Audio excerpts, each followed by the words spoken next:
Hello, this is Simon Klein from TradeSmart at 3:07 Eastern Time on November the 2nd, 2016.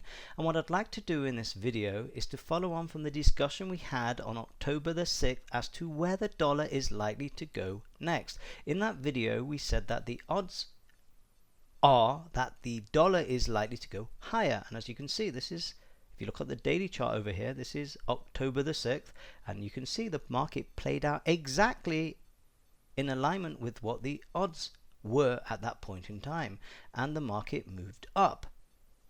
Now, where did the market stop moving up? Well, if we look to the weekly chart over here, we can see it moved up to this supply level over here. The market moved up, hit the supply level, and moved down.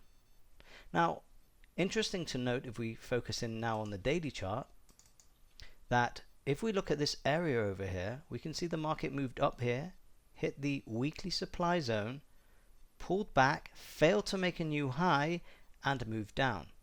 If you know how to read the trend the correct way, at the close of this bar, this makes a lower high, and you should no longer be on the buy side, you should be on the sell side. That's the probabilities. So you can see what happens here. The market tries to push up again and fails, and the market moves down the following 2 days to where it is now in demand.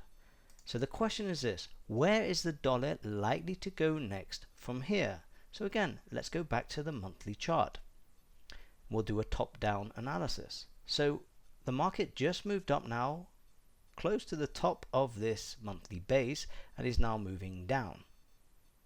But this move up made a higher low and a higher high, so this pullback may be buyable and may push higher.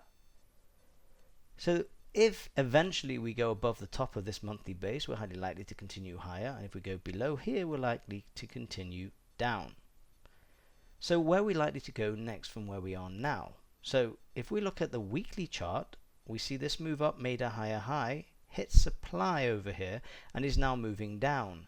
So the question is this: if this move down holds a higher low, then highly likely we're going to move up again, and if not, we'll continue going down. Now we take our focus to the daily chart over here, we have the same analysis. We are now, after a move down, into a demand zone over here. If this demand zone holds, we're highly likely to continue moving to the upside, and if not, we may continue moving to the downside. So we'll have to watch what happens in this zone.